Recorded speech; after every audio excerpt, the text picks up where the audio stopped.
नमस्ते भारत राइजिंग में आप सबका वापस से स्वागत है and thank you so much for your continued support. Bengal में इलेक्शंस हो चुके हैं, तमिलनाडु में इलेक्शंस हो चुके हैं, केरल में इलेक्शंस हो चुके हैं, पुडुचेरी में इलेक्शंस हो चुके हैं, इतनी सारी आसाम में इलेक्शंस हो चुके हैं, 5 जगहों पे इलेक्शन हो चुके हैं, लेकिन आपको न्यूज़ में सिर्फ और सिर्फ बंगाल सुनाई देगा। और क्यों ना सुनाई दे, वहाँ से अभी हटी कौन है? The great Mamata Banerjee. TMC वहाँ से हट चुका है, लेकिन टीएमसी का जो ट्रेडमार्क स्टाइल रहा था ना कि जब तक कि वो पार्टी में थे, सत्ता में थे, तब तक के वहाँ पे बीजेपी वर्कर्स मरते थे।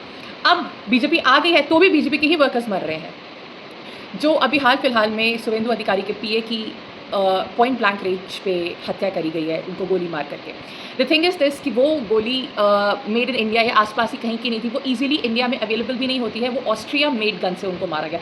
इसका मतलब है कि it was a pre plan murder. ये चीज़ ऑलरेडी डिसाइड करी जा चुकी थी कि ये होना है या नहीं होना है, लेकिन इलेक्शन रिजल्ट्स के आने के 2 से 3 दिन के अंदर ये चीज़ नहीं होती है। इसका मतलब ये बात थी कि already before elections results were declared, everything was set in place.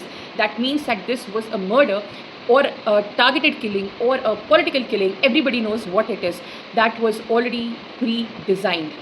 क्योंकि ये गन एकदम से आ करके वहाँ पर उनको पॉइंट ब्लैंक पे मार देना is not easy, and he is not the only BJP worker or a BJP person who has been killed or been associated or targeted with it. 4 मई को रिजल्ट्स आने के बाद से लेकर के अब तक के कई बीजेपी के वर्कर्स को टारगेट किया जा चुका है। बेसिकली बंगाल उर्फ Badlapur, that is what it is supposed to be. And the worst thing is this, that nobody from the TMC cadre is actually coming out against this. Why will they? क्योंकि उनके हाथ से सत्ता जा चुकी है। एंड ये इतनी घटिया लेवल की पॉलिटिक्स जो इस कंट्री में अब करी जा रही है, ये आप इस बात को समझो कि ग्लोबल लेवल पे ये कितना बड़ा एक हमारे लिए शर्मनाक, हमारे लिए धब्बे जैसी बात है। That on Indian soil this is the kind of democracy जिस चीज़ को हम इतना बोलते हैं। On the other hand if you see जिन स्टेट्स में बीजेपी हारी है या जहाँ पे जीती भी है, वहाँ पर पे आपको और कोई पॉलिटिकल पार्टी ऑपोजिशन में ये हरकत करते हुए नहीं दिखाई दे रही है। ऑल दो मज़ा तो तमिलनाडु में भी काफ़ी आया हुआ है, बिकॉज चाहते ना चाहते हुए भी टीवी के जो विजय की पार्टी है, they are also enable to form the majority government there. The governor is having his own set of reservations. So right now in India, it is a very, very, very volatile and a very fluctuable situation which is kind of going on, and things are getting haywired. AIADMK, DMK cannot align because they also do not have the full majority even if they combine.